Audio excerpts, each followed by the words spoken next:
All right, so welcome to another installment of our candidate interview series at Uprise. I'm here with Sam Bell. He's a state senator finishing up his first term representing District 5 in Providence.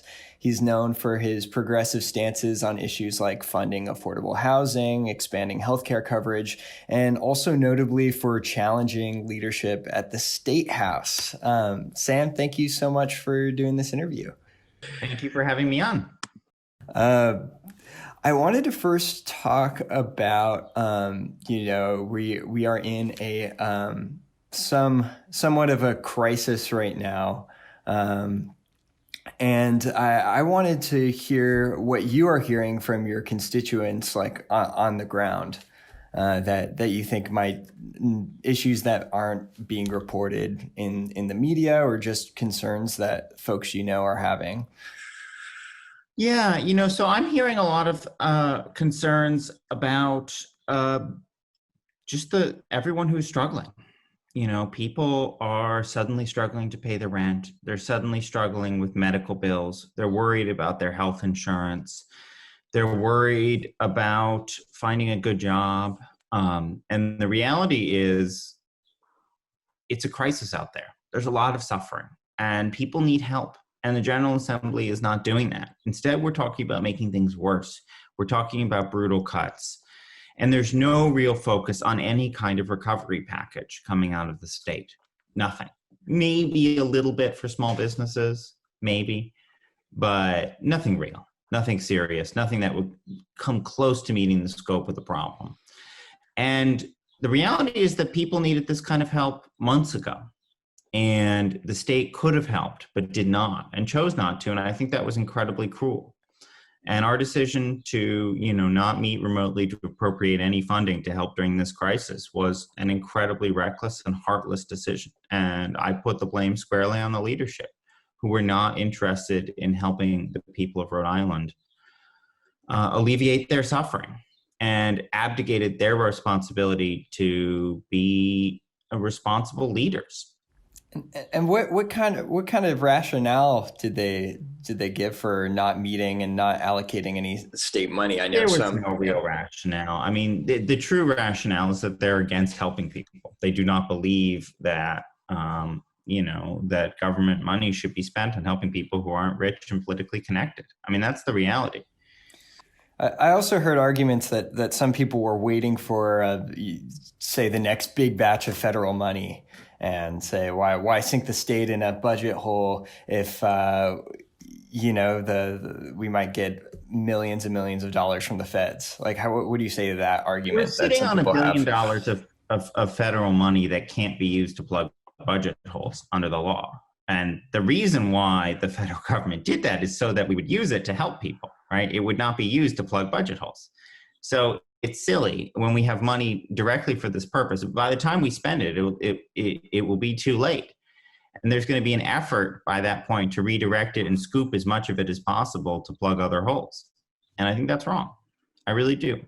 The budget problems for the state are overblown and not that serious if we are willing to take the steps that we need to take, which means repealing the tax cuts for the rich, and doing some serious restructuring of the state budget. It is actually not that hard to close $1 billion gap. It does mean that we have to do things quite differently, but it can be done.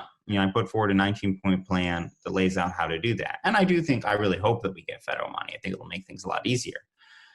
But it's not like we're ever going to be able to spend all of the more than $1 billion on redirecting it towards the state budget.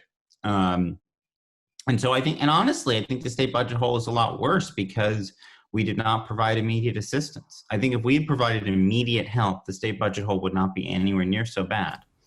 And what kinds of immediate help are you talking about here? Well, I'm talking about real rental assistance, for one. I mean, the governor put forward a very small program that none of the money has actually gone out under, but we need a rental assistance program that's at least $250 million. And compared to the 7 million, or what was currently proposed for the rentals? Increased a bit, but ultimately very little money has actually gone out under the program. We need a real rental assistance program. that's broad in scale and applies to every Rhode Islander. We're talking about a lot of money, and we need to do that. We do need some business relief. Now, we don't need it directed towards the small businesses that people pretend are small, but are actually quite a bit bigger. We're talking about any business finds a way to qualify itself as small. I'm talking about the actual small businesses out there, businesses with 10 or fewer employees, businesses or restaurants, or particularly those that really don't have access to much and are going to be hurt most by this. And so we should make sure to make our business assistance giving every business the same size of grant, not giving bigger grants to larger businesses based off their higher cash flow. So we need to make sure that we just give every business cut them all the same check. And I think that that's important. We need to do that. And I also think there are a bunch of other problems that are out there that need to be solved. The hospitals and the nursing homes. We made them go through this crisis in financial distress. That was completely unnecessary. We did not need to do that. We could have easily solved that problem. And in particular, it would have come with mostly additional free federal money because of Medicaid and how the Medicaid match works. So we really are talking about no state money that was actually needed to be expended there. And in fact, we can do it like we did with the hospitals last year without expending any net state funds. So there was really absolutely no excuse to not do that. Absolutely not. Just pure heartlessness and cruelty. Did you propose that in the General Assembly, and what was the response? I mean, I proposed it, sure, but the reality is the people who run the General Assembly do not care. They just don't care. They just don't care about Rhode Island. They don't care about the people in the state who are not politically connected, who are not wealthy. It's really not their priority. The mass suffering that goes on in the state doesn't matter unless you get enough of a political lobby to make them care. But there's no caring that comes, people often say things like, why aren't they up here at the State House? If this is such a problem, why aren't we seeing it? Why aren't they showing up at fundraisers, dropping checks? Why aren't they? So if people don't make the State House leadership see a problem, they won't. It doesn't exist to them. And from this perspective, I think that you have to point to a lack of human compassion. What we did with the hospitals and nursing homes by failing to meet remotely to pass the legislation needed to keep them out of financial distress during this crisis, that failure, I don't think you can explain it away without a lack of human compassion on the part of Dominick Ruggerio and Nick Mattiello. They simply do not care about other people's suffering. There's really no other explanation. Has there been any I guess bright spots in the response either from the assembly or the governor at all, in your opinion? I think the governor has done a reasonable job. Not perfect, but it's a difficult thing that she had to balance a lot of difficult problems. Certain parts have gone very poorly. Obviously, mostly things that are under the purview of the Department of Administration. A lot of the execution has been quite poor. But she put forward the social distancing regulations at the right time and has done a pretty good job of balancing those. I think she opened up a little bit too quickly. And as a result, we are going to probably see a second surge that was probably not necessary. But in general, I think that she's done a pretty good job. There were certainly failures. The Abbott test that didn't really work were an example. The total failure to get the state government workforce to be on work from home and to protect our own workers. That I really place squarely in the Department of Administration for their abject failure at protecting the workforce of this state.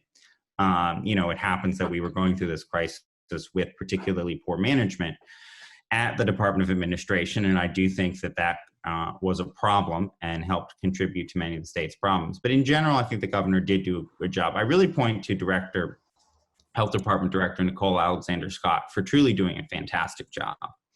And I think the Medicaid team, really did a great job which, really doesn't get talked about very much, but they suspended the purge, which I think was an incredibly important decision. They worked really hard to get additional funding, using creative techniques to get as much funding as they could without help from the General Assembly to the hospitals and nursing homes. And I really do think, they could have done better. There are many areas for improvement, but they did a reasonable job. The General Assembly is the problem. The problem was, and made it a lot worse, is that we couldn't, they were hamstrung because of lack of legislative authorization, right? You need legislative authorization to spend money. You need the General Assembly to appropriate money to provide real relief. And part of the reason why the governor was reluctant to spend money early on things that were needed was that she really didn't have the authority to do so. And she sort of has moved to do that, probably not legally, just because it was entirely necessary. But the General Assembly really hurt the state by not providing that kind of authorization. And it is a decision that will stick with the state for years to come. Yeah, you talk a lot about how the views of the General Assembly don't line up with often what the public wants. Do you see this crisis changing that, or changing the status quo in terms of electorally, right? Like, have you been seeing anything different from constituents, from people in Rhode Island, that they're fed up with this?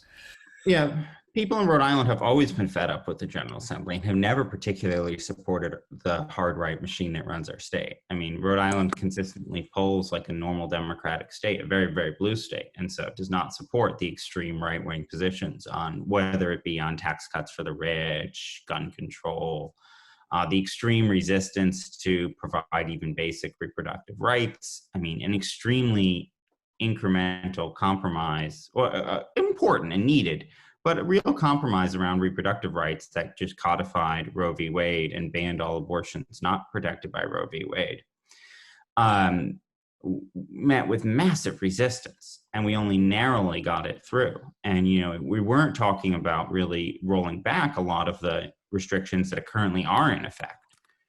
It was just preventing, the possibility that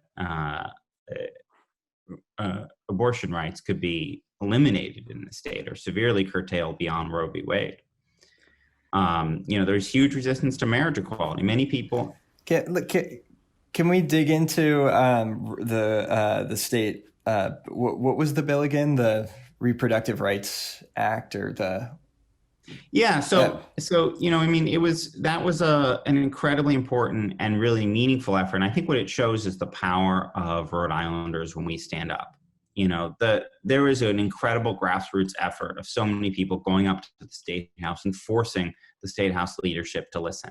And if that hadn't happened, it would have never passed. And it's a sign that when we get together, when we rise up, we can achieve really big things, and that we can smash through the power of the machine in this state. And what did that compromise or arm twisting, or whatever you'd like to call it, look like from your end, being on the inside? Well, so, initially it went through the House reasonably quickly. But the problem is that the Senate leadership, the Senate president, is just extremely ideological and right-wing. And the Senate president really didn't want to pass the bill.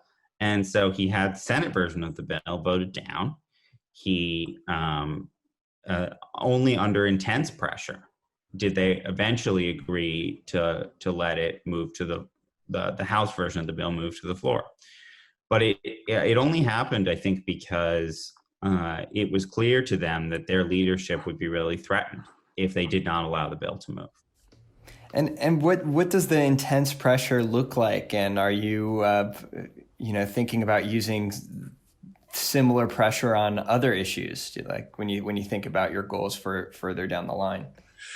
Well, as a legislator, we don't speak for the grassroots. I can't, go out and make Rhode Islanders all come up to the State House. For me, I'm only one person. I try and speak out to let people know about what's going on in the State House. But I also do try and listen to what people in my district want and what they care about. And, so realistically speaking, in order to force the State House to change, we need to provide strong, well-funded and well-run primary challenges. That's the only real path forwards.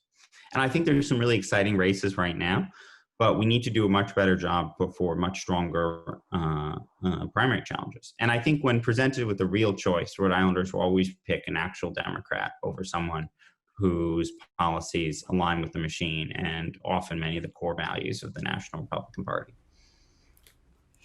Yes, so we'll put a pin in that. We're definitely going to talk about these primary challenges and your own kind of flipped primary challenge coming up here. But, you talked about grassroots activism and people really coming out to the State House, and that's really the driver behind change. I mean, we saw the most people I've ever seen at the State House protesting for, real criminal justice reform and police reform and proclaiming Black Lives Matter. Rhode Island really showed that they were behind that. Do you see anything meaningfully changing with regards to police oversight or criminal justice reform? Not meaningful, no. I mean, I think it takes more than just one protest. Mm-hmm. It takes showing up and not just protesting outside the State House, which obviously, because of the pandemic was necessary. To really push the legislature, you have to be in the faces of legislators all the time, not just rallying outside. You have to show up. You have to be around them. You have to be pushing them constantly. You have to show up inside the halls of power, to be in the room and force them to listen. And you can't let them shut you outside. I think on criminal justice reform, police oversight, it's looking like the House proposed compromise is maybe a step forwards, but nothing real, I wouldn't say. The goal is mostly, the details are complicated, but mostly what they're doing is they're giving the police chiefs more power, but not really empowering true independent oversight of the police department, which is what is needed. And so, there was an op-ed from the Providence police chief saying this is great because it gives most importantly, it gives the police chief more power. And I don't think that's what's needed to fundamentally address the problems of the police department. The problems of the police department are not that the police chief does not have enough power over the rank and file officers on the force. That is not the problem. And that is also not going to be the solution to this either. We really need true independent oversight and real professional investigations when there are cases of police brutality, racial profiling. We need not just independent oversight, but well-funded professional investigations that treat this fairly. And how would you say that the existing boards like PARA are measuring up to that standard you just put forward? Well, I mean, the police department will fight PARA at every step of the way, and we're seeing that time and time again. I think PARA is doing a good job within the bounds of the state law, but PARA is not the disciplinary board. It's not set up to be the true investigative board. And we need something like PARA, but with real powers, the powers of the boards that are set up by the so-called Law Enforcement Officers' Bill of Rights. That's what we need. And PARA only exists in Providence, right? Providence is it's really the Pawtucket police that have, when you look at the number of officer-involved shootings, Pawtucket really stands out as a community with really huge policing problems. So this problem actually goes out beyond Providence. Pawtucket is especially bad based off some of the numbers. So it's not just Providence. And where do you stand? We talked about oversight. Where do you stand on defunding the police? And I think there's a lot of real waste in our policing spending. I really do. I pointed to the $35 million new state police barracks in West Greenwich as an example of something that we really don't need to spend money on right now. I also am concerned about the money that we spend on the subsidies to put cops in schools. And I do think that within the state police, we also need to talk about what kind of policing they're doing. I think the focus of the state police is heavily on highway enforcement. It's heavily on street policing. Often the state police will show up as sort of riot police. Whenever there are large protests, whenever there are large crowds, the state police show up in riot gear. I'm not sure that that should be the focus of the state police. I think the focus really needs to be on white-collar crime enforcement. We have huge problems in the state with financial crime, political corruption, corporate crime, and there's very little minimal enforcement. And the state police, that should be the primary goal of the state police. The state police should be mostly focused on solving financial crimes, as well as solving particularly difficult violent crimes and murders. One of the things I think we don't talk about enough with the police is their failure to actually address really important crime problems. Because of the overfocus on street policing, they are not, in fact, addressing many of the serious crimes. There are a lot of unsolved murders that don't need to be unsolved. If we invested adequate resources in addressing murder and like serious crime problems, there's a lot of gang violence in the city that we are not really going after and not managing properly because we're not doing the high level investigations. We're focused much more on the street policing. And so I really think it's needed to restructure within the existing police department what we're funding the police to do. And there are important things that we do need some form of law enforcement for, but the overwhelming focus in Rhode Island has been on street level policing, and that is not, in fact, the priority that we should be pushing our law enforcement towards. You just mentioned white collar crime, corruption, sweetheart deals, that kind of thing. Has being in the General Assembly given you a window into that more than you say we see on the ground? It certainly has. I mean, the General Assembly and politics in the state rubs up against the world of white collar crime all the time. Obviously, many members of the General Assembly have subsequently face convictions, and I do believe many people have not been caught and have similar issues. I think most people, most politicians and political operatives in the state who commit white collar crimes get away with it, and many people will brag about it, to be perfectly honest, and I think it's kind of disgusting. There's a culture in the state where people feel above the law within the machine. And, you know, even sometimes progressives need to be better about this. The culture in the state has hurt. You know, we need to be much better about the political culture here that really lacks ethical standards. And there's a lot of serious problems. And in your mind, you've talked in the past about big real estate tax breaks. Where do you think that fits in on this spectrum here, and what are you looking? Mm-hmm. Yeah, I think it's wrong to do special deals for certain politically connected developers so they don't have to pay the taxes that the rest of us have to pay. I mean, your tax rate should not be based on your political connections. And it shouldn't be that these big luxury apartment developers get massive amounts of state and city money while so many Rhode Islanders struggle to pay their rent. I think it's just wrong.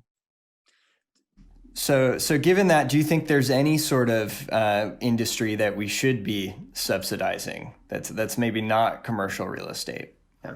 Well, I mean, you know, I think subsidies should be for industries that provide a public good. I mean, I think we should be subsidizing affordable housing. I think we should be subsidizing renewable energy.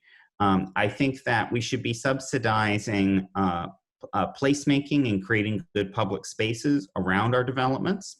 We should have subsidies for public access and things like that. Great. What else do I have here?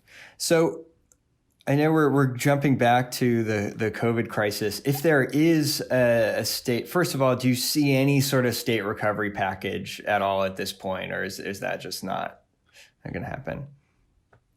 I mean, so there's there's some push. The lieutenant governor is pushing for business relief.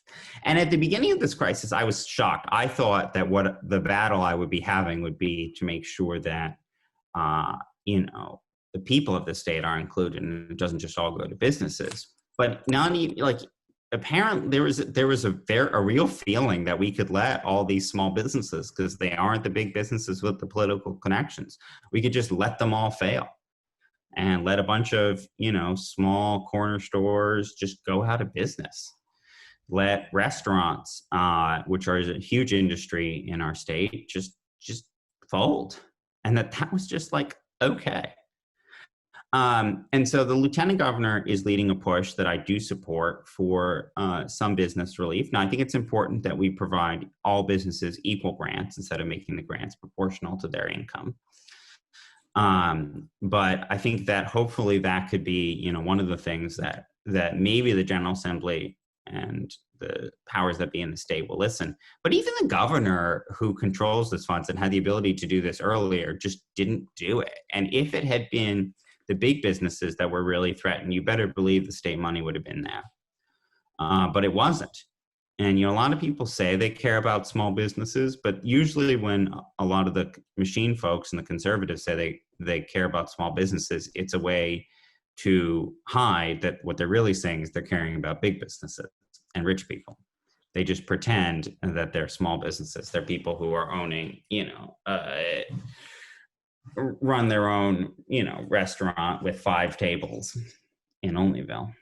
Yeah, so the governor did propose the 76 million in federal recovery funds. Is that different from what the lieutenant governor is proposing that you mentioned? I know this is all developing this week, so. Yeah, I mean, I think that was under pressure from the lieutenant governor. I think there should be there needs to be some investment. There really does. I mean, you can't allow a business to just collapse. A lot of businesses have folded as a result of this crisis because they were not allowed to open and they had fixed costs. We cannot allow that. That's not acceptable. And I also think, a lot of families have folded too. I mean, there are a lot of families in just absolute distress.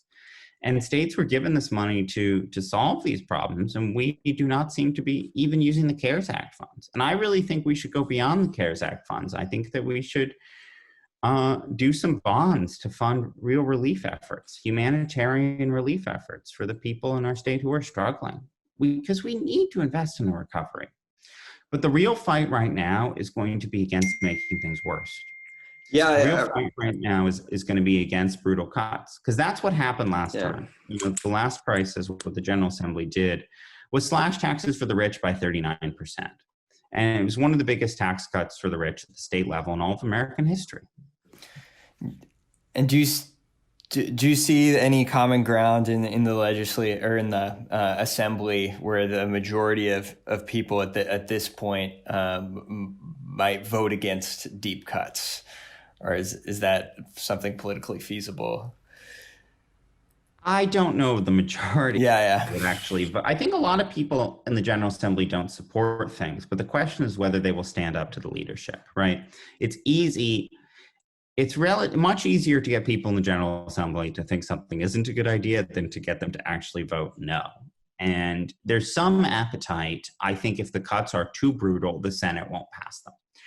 I, in fact, think that if we had not funded the Central Falls public schools, and if we had allowed basically arts and music education to end in elementary and middle school in Central Falls, that we probably could have killed the budget on the Senate floor. If we had made something, and I think if there are deep cuts to the schools, I will do my level best to get the budget killed on the Senate floor. And if it makes brutal cuts to the schools, I think we have a decent shot of killing it on the Senate floor. The House is going to be a little bit more difficult, but it's possible that it could get killed on the House floor as well. The reality is that because you need 2/3 to pass a budget, it is easier to kill a budget on the House or the Senate floor than to kill something else. But it does require getting people to actually vote no. And that can be difficult because the machine is very powerful, and people a lot of legislators have the right positions, but don't actually stand up and vote the right way. and that is a culture that we really need to change. If we're ever able to organize and show real power, we need to get our legislators who support the core values of the Democratic Party voting that way. And that means voting against bad legislation. That means voting the right way, even when the leadership doesn't want you to. Yeah, you spoke out against the Senate president at the very beginning of your term, where you didn't. Was it you abstained from voting, or you voted no against the confirmation? No against the confirmation. You gave a speech, which I assume Ruggerio was not too pleased with. But how did that play out over the next? During the time, people were like, there's some talk that you'd never be able to get anything done in the Senate. Now you just blew your chance by giving that speech. Did things play out like that in practice? Well, I mean, first of all, I really think it's important to talk about why Ruggerio is a truly indefensible choice for Senate president. I mean, truly indefensible. I mean, on ideology alone, he's wildly to the right of mainstream Rhode Island. It's not just that he's pro-life, but he also voted against marriage equality, which is kind of an extreme position, and he's still really not over it. Obviously, taken thousands of dollars from the NRA, obviously voted for the tax cuts for the rich, but also will say things like he, quote, wasn't so sure that Donald Trump should have been impeached. He went out and, it's just... Rhode Island can't do anything about climate change was recent. I think he said that too. Or is that Mattiello? They were both at the same round table. I was there. I should be clear, is significantly to Ruggerio's left on the environment. He's significantly more progressive on environmental issues than Ruggerio. And I'm just pretty much across the board. With a small exception, sometimes certain labor issues, because Ruggerio has been under a lot of pressure, he will sometimes move on before the House does. But a lot of that responds to the Senate's support for labor, not the Senate president, who's in fact, despite his union background, quite critical of labor and workers' rights.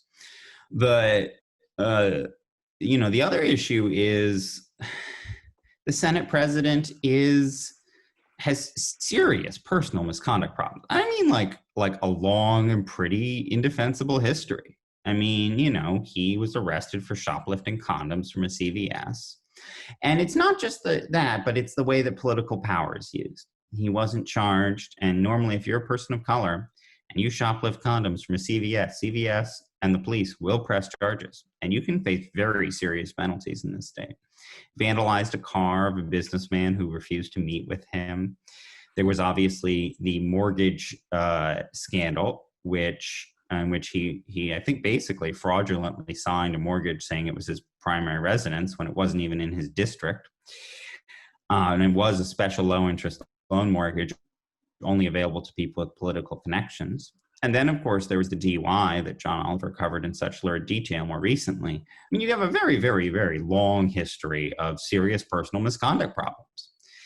And, if he were a progressive, the conservatives would never in a million years allow him to even hold that seat. It's totally and completely indefensible. The only argument people ever make in defense of supporting him is one out of pure fear. The argument that we're just afraid of him. And if we vote against him, he will punish us. And being on the other side of that, is that true at all? Nope. No. I mean, what they do is you get punished in small ways, right? People they'll make jokes about killing you, and they'll give you a slightly less nice parking space, maybe. And you get mad at you, and you get socially ostracized sometimes, or they will try to do that. They'll say that you can't go up to the Senate president's office after a vote if they don't like the way you voted or something like that. But the reality is, there are more important things than that. I still actually got a bill passed. The one time my district needed a bill, I was able to get it passed. They sort of talked about pulling all the legislative grants in my district, but when I threatened to make it public, they just backed off of that. So, in no meaningful ways has it actually hurt my constituents. And I have gotten so much more on policy than I could have ever gotten if I had voted for the Senate president. Because if you vote for the Senate president and you suck up to the leadership, it means that you just have to support everything and you can't oppose anything. And so because I've had the guts and the courage to stand up to them, I get changes in bills all the time. Just recently there was a bill on how airports can condemn land and knock down people's houses, which is something that is more important to the rest of the state, but I think is a really important issue that we not let the airport corporation, Department of Transportation, just go ahead and knocking down a bunch of people's homes. And I got the bill severely limited so that the details are complex, but basically severely limited so that it couldn't be used to just condemn and seize massive amounts of land anywhere near an airport. All the time I get bills changed, I get them improved, I get bills killed. If I stand up and I fight back against a bill, very often the bill never comes to the floor. If I raise opposition to something on the floor, sometimes it might pass the Senate, but because you speak out against it, the bill will never pass the House, sometimes the governor will veto a bill or implement regulations to prevent a bill going forwards. You can frequently, when you speak out and you stand up, you'll get a lot of what you want. There was a bill that was a Rhode Island version of the Trump tax cuts for the rich, a wild bill, the kind of thing that, it's shocking that it ever moves in Rhode Island, passed the Senate Finance Committee. And I went around telling people, look, do you really want to put this on the floor and have people face primary challenges after having voted for a Rhode Island version of the Trump tax cuts for the rich? And you know what? The bill never got put on the floor. So, when you cave into them and you just agree to support them reflexively, you give up all your power and you don't get anything in the end for it. It's not like the people who've reflexively supported the leadership have massive amounts of things to show for it. Sometimes the leadership will give you a bill or, something like that, a bill that was going to pass anyway, and give it to you to put your name on it. But you don't get your policy enacted. So you had correct me if I'm wrong, but you had one bill that both you and Ruggerio were on in charter schools. Was that the case? Can you talk more about that and what, one being on the same bill of Ruggerio? Did you actually have to be in the same room and debate the terms of what was on this? Or I'll work hard to work together with people with very different ideology. I'll even work with the Senate president. I think, and I've been clear, and I think we have built a better working relationship. I think we built a much better working relationship than if I had just gone and kissed the ring and sucked up to him from the beginning, and which is what they wanted you to do. And so I think that realistically speaking, you can't really work with people if your relationship is just subservience to them. You can't build a real working relationship. And so, I think I've been able to build stronger relationships and be able to get more done that way. And I really do believe that. I think that the charter school bill is important because there's a real concern from a lot of people that the Providence takeover is going to become a mass charterization of the city, that we're going to lose our Providence public schools. And, I'm not against, I think there are good charter schools out there, but I do not want to see a mass takeover. Given the takeover, there's real concern that a lot of schools might shut down and get replaced by charters. I don't want to see that happen. And I really don't think that we can allow that to happen. How do you think the takeover has gone so far? I think it has been, because of the work that a lot of people, not just me, actually a lot of the rest of the Providence delegation has worked together on this much more than I expected. Because of the work we've done to mitigate the damage, there has not been that much damage. I don't think that we're actually fixing the Providence public schools. There's absolutely no plan to in any way fix or change things in any meaningful way. I'm hopeful that we will not see the axe fall. I'm hopeful that we will not see massive damage. And thus far, we have prolonged any serious damage. And the schools were being pretty seriously damaged before the takeover as well. So the conditions in our schools, the management of our schools has been deplorable for quite some time. But you know, I really think that the scary thing with the schools right now is budget cuts. Our schools cannot take a massive round of budget cuts. And if there's a massive round of budget cuts, the takeover will use it as an excuse to do all sorts of truly evil things. And we got a taste of that at Mount Pleasant High. And that was just in anticipation of state budget cuts we haven't even passed yet, which shows just the damage that can be done if we don't stop these budget cuts to the schools.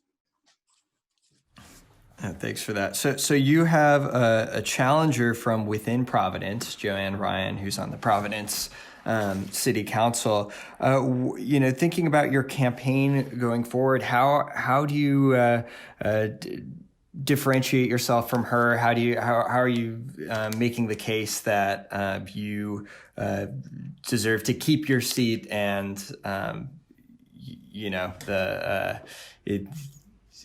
she should not take your seat, I guess. Well, I mean, first of all, it's not my seat. For the people of you know, of Providence and of the neighborhoods I represent, of Mount Pleasant, of Federal Hill, of Olneyville, and of the West End. And you know, for me, what I've been talking about is the work I've done in the Senate and the need for us to, and you know, the reason why I'm running for re-election is so that I can go up there and fight for recovery and fight to stop devastating cuts.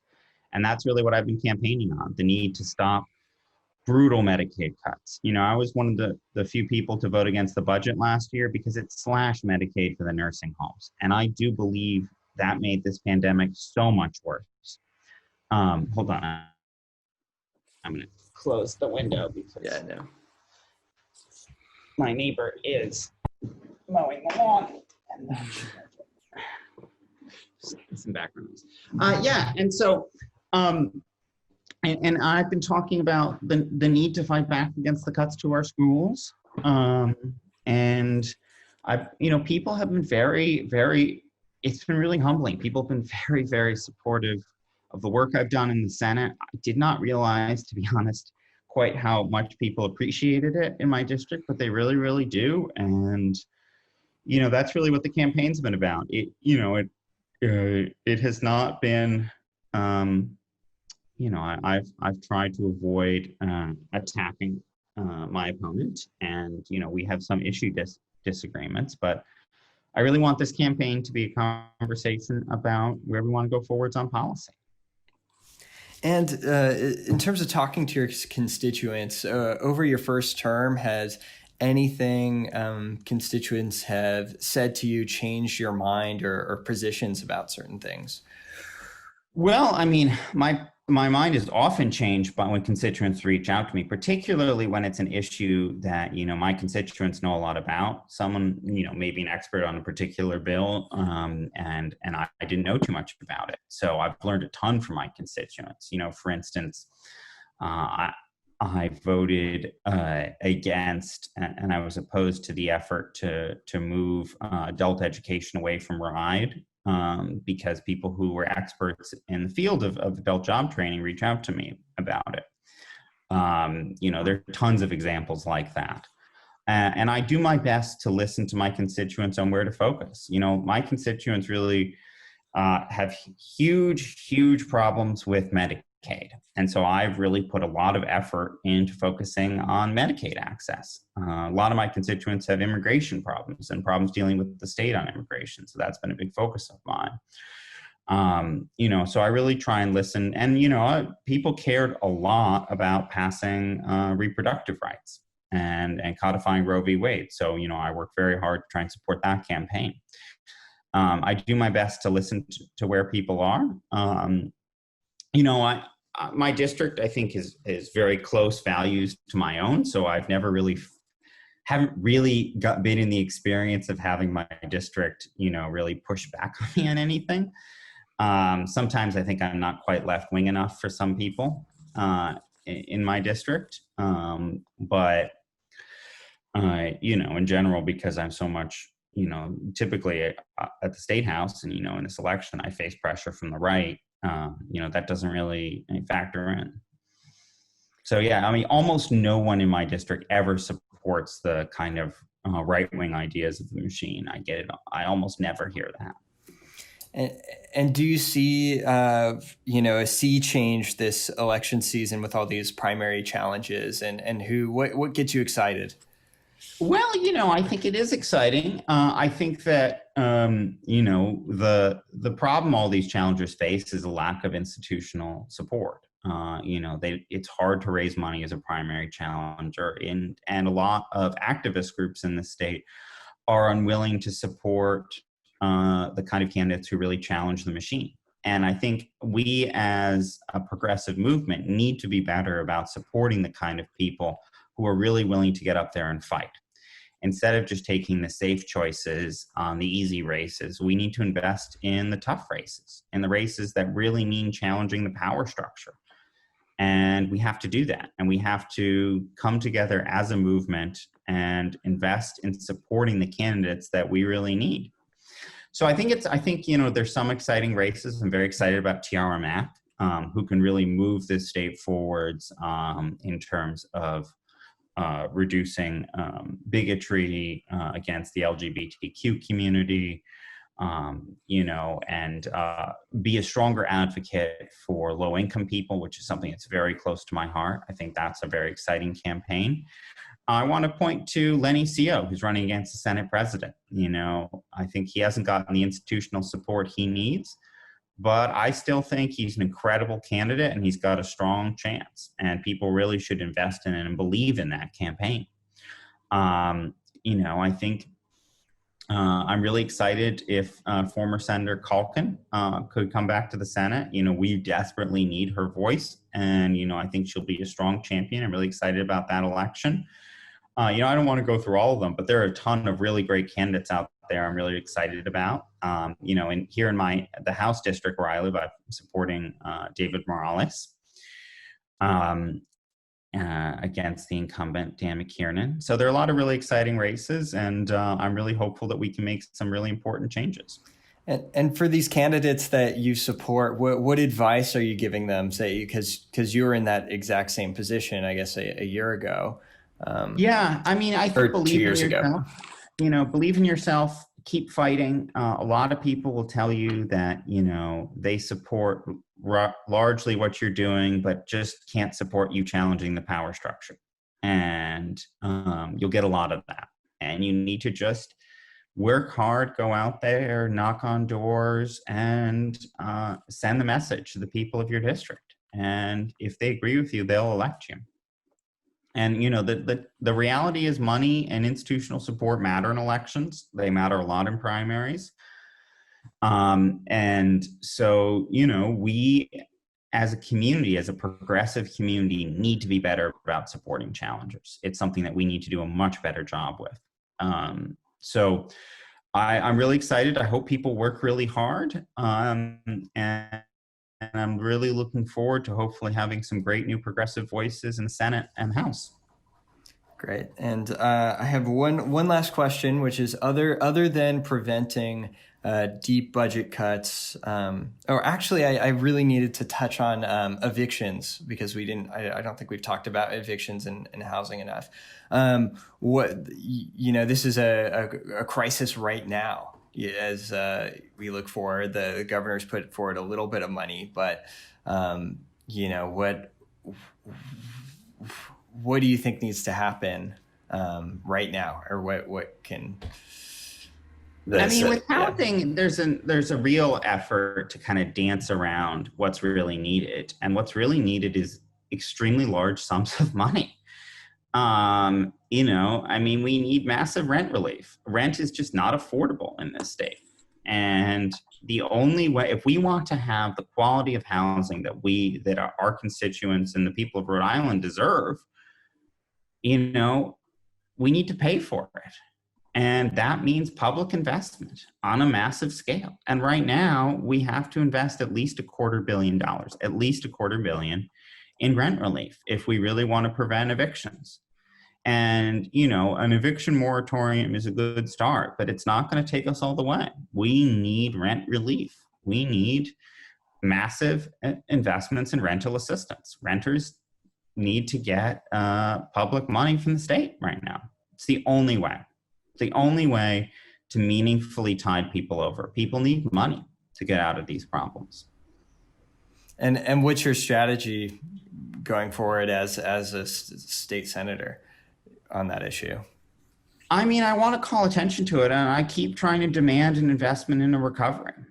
And, you know, it's not going to happen until we make the leadership know that it's needed. But we need it. We have the money. The CARES Act money is there. We have it. We can make these investments if we're clever, if we're strategic about it. The money is there. The state has the resources to do this.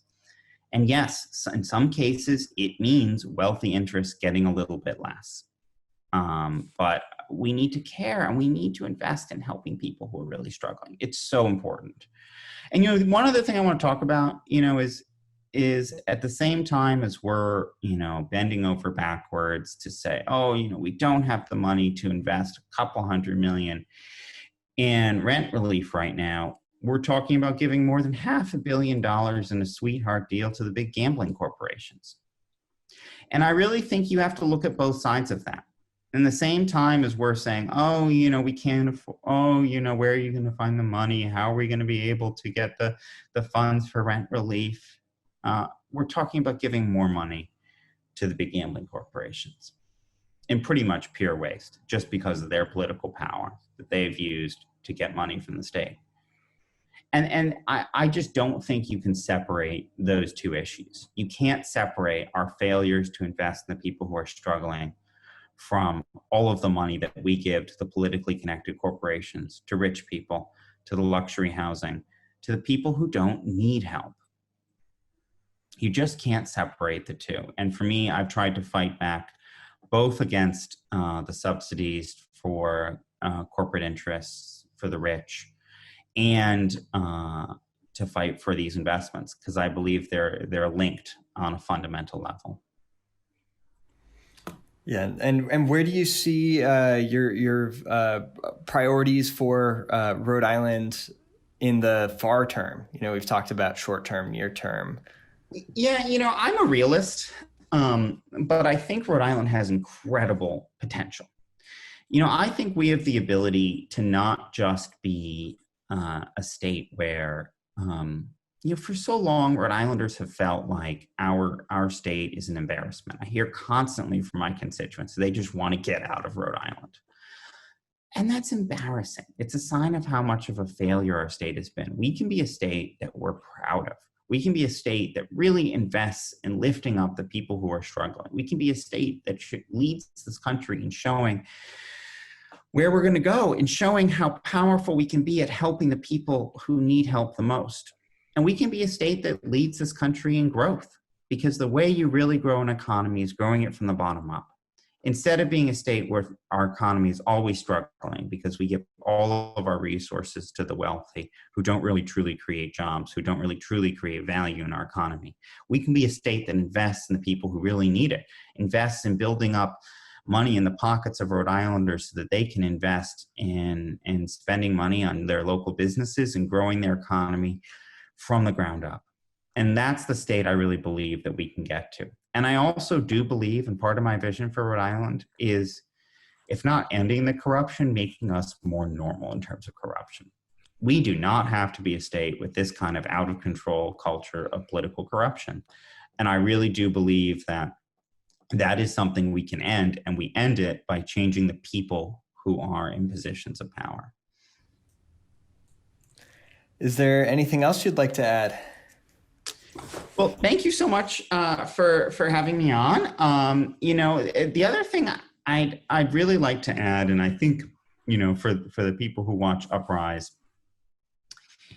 is it is so important to reach out to your legislators And, every time I hear from people, and even if I agree with, a lot of people will say, oh, I don't need to reach out to my legislators because I'm sure they agree with me. If we do agree with you, it gives us so much strength to know that our constituents are behind us on an issue. It gives us so much ability to fight. It can be, really dispiriting and stressful. Pretty much all the politicians I know are heavily stressed all the time. And it matters a lot to hear from people when they support you. And sometimes, your legislator might not agree with you. You might be surprised. And so I really encourage everyone to reach out to their legislators on the issues they care about, because it makes such a difference. Whether you agree or disagree, whether you assume they're with you or not, you have to reach out. And the other thing is that we have to, as a state, I truly, truly believe we have to move beyond the machine in the state. And that means we need our legislators to stand up to Dominick Ruggerio and Nick Mattiello. And we will never achieve the real change we need until we are willing to stand up to Ruggerio and Mattiello and whoever their right-wing successors may be, if we do not unseat them with real Democrats. And it's not enough to have the right values if you're not willing to fight for having people with the right values in positions of real power. And I really encourage everyone to reach out to their legislators and use this election season as an opportunity to really demand that they stand up and they pledge to vote against Mattiello and Ruggerio should they win re-election at the beginning of the next legislative session. I think that's incredibly important. It is a little bit inside baseball, but it matters so, so, so much. And then, the message will go out to our listeners. Do you have anything for us in terms of things that Uprise should be looking into or that don't get enough coverage? Well, that's a very long list. One of the things that I think needs more coverage is somebody should be there reading, looking at all the bills we vote on. The number of really important bills that we pass that never get any media coverage, that have really important impacts on people's lives, is breathtaking. Today in the Senate Housing Municipal Government Committee, and then probably later on the Senate floor, we're going to be hearing and probably passing a bill that completely restructures the Central Coventry Fire District. Basically no media attention to this bill, and I think if it passes, it would completely hamstring and make it very difficult for the fire district to function efficiently and effectively. It would, among other things, authorize the fire district to try and take people's homes in tax sales if they're behind on their taxes. It would prevent the fire district from bonding for infrastructure, which makes it really difficult to maintain its buildings. There's been a huge amount of right-wing pressure against having functioning governance at a local level. And so, there's a bill that very much feeds into the whole Patricia Morgan's and a lot of the conservative campaign against this particular fire district. And, it's fairly obscure. It's a local thing, but it matters to people. If people's homes get taken because they're behind on their fire taxes by a little bit, and their whole house gets ripped away from them, that'll hurt families. And then the houses in this process go to private developers who get to make a killing off flipping a house from someone who is struggling. If we have the same kind of massive, inefficiencies introduced because they can't do basic financial processing, they can't invest in repairs, the fire district won't be able to function, won't be able to protect people. So the real stakes, and another thing they're doing is they're messing around with the election dates for the fire district in a way that I don't think is fair, I don't think is constitutional. So, these kinds of things, right, never get any coverage. But I would say good 60 or 70% of the bills we pass are like that. There are a lot of bills that are quite problematic, and a lot of the damage is done in the state quietly under the hood with legislation that typically everyone votes for and no one reads. And one of the most important things the media can do is read the bills, figure out what they actually do, what the story is. In particular, pick the bills that the media isn't already covering. Pick the bills that every time a bill moves, there's a story. Every time a bill moves, it's important to someone. And often they do some really bad things. And one of the most important things the media can do is, and it's a lot of work, but to focus on all of the legislation. Great advice. I'll take that up. Well, thank you so much for doing this, Sam. I know we went a little long. I really appreciate the time. Excellent. Well, thank you for reaching out.